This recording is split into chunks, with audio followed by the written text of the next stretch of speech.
इस वीक की ट्रेनिंग बहुत ही इंटरेस्टिंग रही।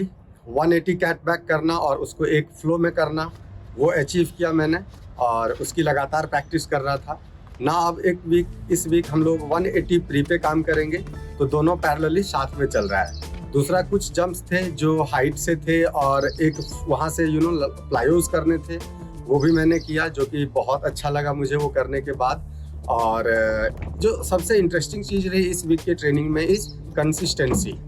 जब हमारी ट्रेनिंग में कंसिस्टेंसी आती है तो वो चीज़ें अपने आप डे बाय डे अपने आप जिस प्रोग्रेशन में आप कोशिश करते हो उसी प्रोग्रेशन में आपकी बॉडी रिस्पॉन्स करती हैं। और इस वीक कुछ और ऐसी प्रोग्रेसिव चीज़ें हुई हैं, जैसे अपनी स्प्लिट को खोलना, उस पर मैंने काम किया। Basically it's a flexibility thing, but जितनी भी ये सारी एलिमेंट्स हैं वो हमारे मूवमेंट में हेल्प करती हैं।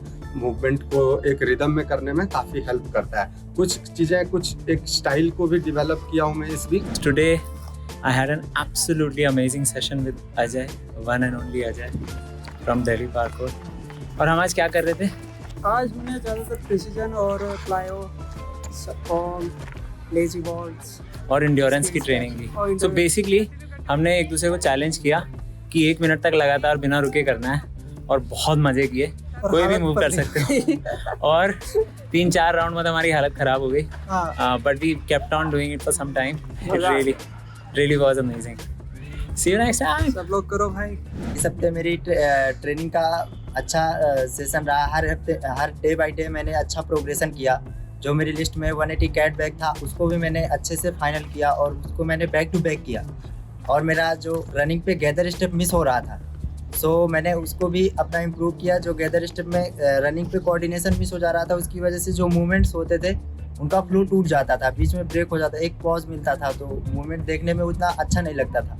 और मैंने 180 कैट बैक प्रिसीजन भी किया, उसका प्रोग्रेशन चल रहा है। मैंने स्विंग टू प्रिसीजन का जो मेरा फियर था वो हटाया और स्विंग टू कैट हैंग जो हाइट पे थे उसको भी मैंने फाइनल किया। सो एक फियर होता है हाइट का, सो हमारी प्रैक्टिस ही होती है जो हम हाइट का फियर हमारे मन से निकालती है और हमारे माइंड को प्रिपेयर करती है एक अच्छा जंप और एक अच्छा प्रिसीजन करने के लिए। और अच्छी चल रही प्रैक्टिस। प्रेस हैंडस्टैंड भी मैंने काफ़ी उस पर इम्प्रूवमेंट किया है, सो वो भी फाइनली है। बट अभी स्ट्रेडल और पाइक में थोड़ा काम करना बाकी है, बट हैंडस्टैंड हो जा रहा है, बट अभी उसका कोऑर्डिनेशन थोड़ा मिस है। मैंने कुछ बहुत इंटरेस्टिंग मूवमेंट्स करी। हमने लास्ट वीक डाउन कॉन्ग किया था, जिससे हमने जब कॉन्ग प्रैक्टिस किया तो मेरे कॉन्ग बहुत इम्प्रूव हो गए। आई एम रियली एंजॉइंग दैट। तो आज मैंने ढेर सारे कॉन्ग किए एंड इट वाज विजिबल कि मेरा कॉन्ग बहुत अच्छा हो गया है। एक स्विंग टू कैट मूवमेंट था जो मैं अनलॉक नहीं कर पाई थी कुछ टाइम से, बिकॉज जब मैं कैट में जाती तो कैच बनता नहीं था मेरा। I used to let go. तो मैंने अपने पुलिंग पे बहुत सारा वर्क किया, कैट लिप पे वर्क किया। I even did cat backs, I did lot of swinging. तो अब वो कैच होता है and I am really happy about that. आज मैंने उसको कई बार किया, स्विंग टू कैट किया। लास्ट टाइम हम एक जंप कर रहे थे, इधर से इधर प्रिसीजन जंप था। It was a drop jump from here to here और मैंने कहा था I am very happy unlock हो गया। बट देन जब हमने फिर किया प्रैक्टिस सेशन में तो कुछ मेरी टेक्निक में मिस था, जिससे हमें लगा it's better to bring it down and I am very happy we train like that. अपनी बॉडी को रिस्पॉन्सिबली ट्रेन करना चाहिए और कभी ये इमोशन या एटीट्यूड ऐसा हमारा नहीं होना चाहिए कि नहीं इससे नीचे हम वापस नहीं जाएंगे। Very important to keep a healthy training. So मैं वापस अपने जंप्स की टेक्निक को इम्प्रूव कर रही हूँ and I am very happy about that. And the strength training I have added is going very well.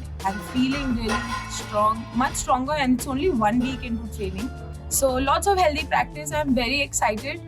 In fact, अब मैं बहुत excited होने लग रही हूँ. There's only 1 month left for the competition coming up. So I'm very excited to be in my best shape to just jam with the good athletes coming in. So all in all, great week. Very positive for the coming week.